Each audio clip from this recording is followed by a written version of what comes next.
Como é que o senhor vê hoje, passado algum tempo, todos esses questionamentos que o presidente Bolsonaro, o ex-presidente Bolsonaro e o senhor fizeram em relação às urnas eletrônicas? Eu nunca fui ligado nisso. Por quê? Porque eu nunca tive dúvida com as urnas. Nunca tive. Eu fui candidato desde 90, as urnas foram implantadas em 94, eu nunca vi irregularidade. Muitos de vocês devem estar se perguntando por que eu resolvi pedir um relatório sobre o processo eleitoral. Eu queria responder a essa indagação lembrando que foi o próprio Tribunal Superior Eleitoral, lá atrás, que nos deu essa incumbência, abrindo a possibilidade de que o PL e outros partidos pudessem ter acesso ao sistema da Justiça Eleitoral e às instalações do TSE. Quero dizer que nós estamos aqui hoje com uma única intenção: contribuir para o fortalecimento da democracia do nosso país. Nós temos a certeza que estamos fortalecendo a democracia, fortalecemos o Brasil. Eu quero dizer com toda humildade que nós do PL não somos especialistas em segurança de dados. Por isso fomos atrás de técnicos que fizessem esse trabalho para garantir a transparência do processo eleitoral. Eu queria saber, e assim, a gente teve aí toda a vistoria das urnas por parte do Exército, de outros técnicos, e por mais que se quisesse, há 26 anos é um sistema confiável, o senhor já foi eleito por ela, o próprio Bolsonaro já foi eleito por esse sistema muitas vezes.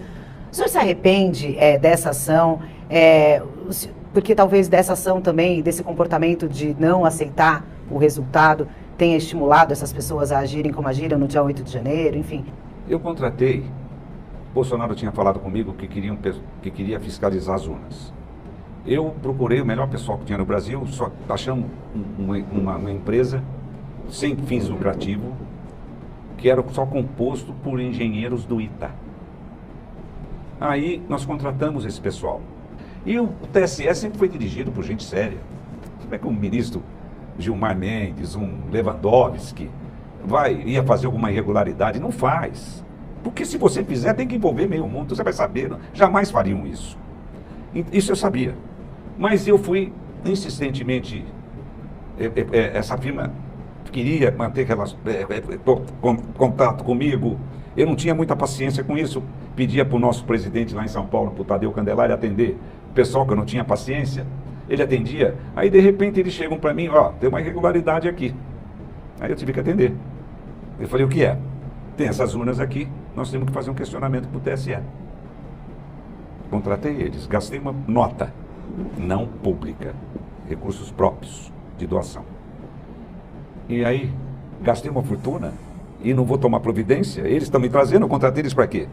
Eu falei, mas isso aqui, não, nós temos que questionar o TSE para isso aqui. Bom, tá bom, então vocês vão no advogado e me trazem o documento que nós temos que fazer. E fizemos o documento, eu tive que falar, porque isso vazou. Aí eu tive que falar com a imprensa. E entramos com esse documento. O TSE, de imediato, sem analisar nada, multou a gente, não respondeu nada. E nós também, eu falei, mas vocês não estão conseguindo provar isso aqui. Vocês estão me apontando, eu estou vendo que pode ter problema aqui? Pode. Mas me prova que tem. Não, nós temos que pedir para os técnicos do TSE, junto com a gente, para a gente chegar num denominador comum. Aproveitando que a gente está falando desse momento da eleição, às vésperas do segundo turno, a gente viu 2 episódios de violência protagonizados por 2 pessoas muito próximas de Jair Bolsonaro, o Roberto Jefferson e a Carla Zambelli. Na sua avaliação, o quanto que esses 2 episódios influenciaram para a derrota do Jair? Olha, do Roberto Jefferson influenciou bastante.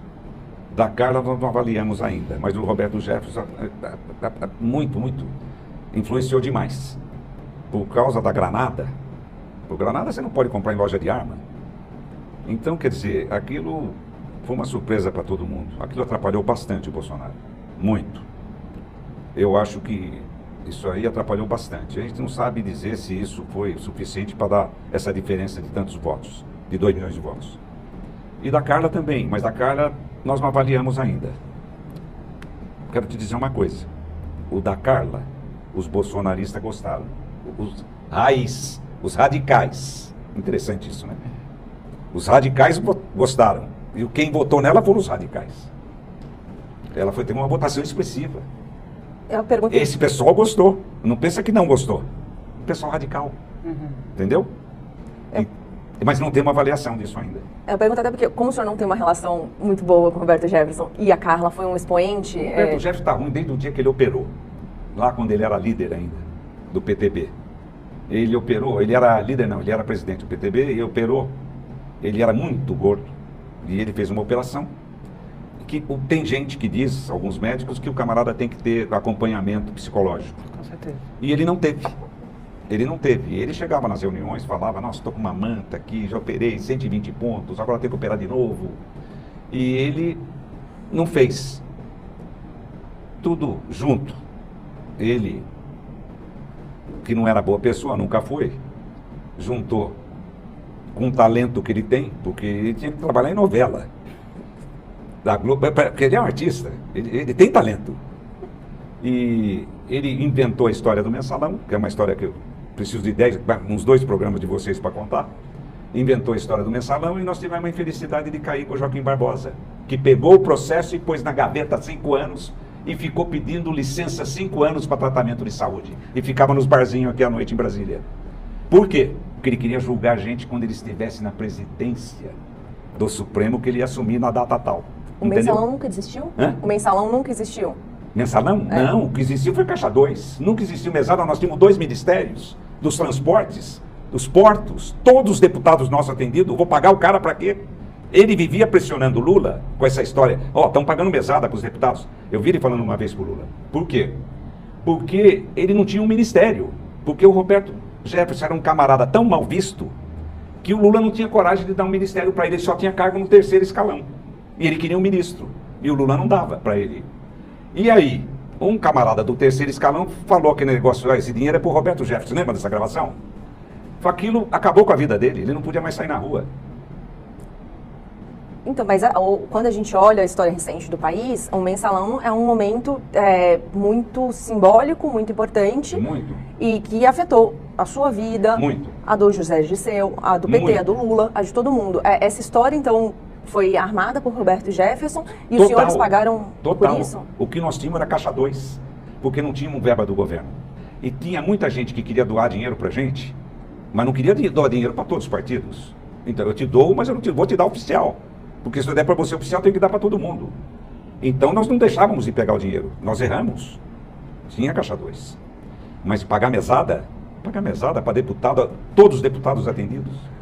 Só mais 2 pontos em relação a isso. Primeiro, o senhor mantém contato com o Zé Dirceu? Eu sempre me dei bem com ele. Até hoje, ele continua conversando? Não tenho conversado com o Zé ultimamente. Conversei por telefone com ele outro dia, que ele fez uma operação.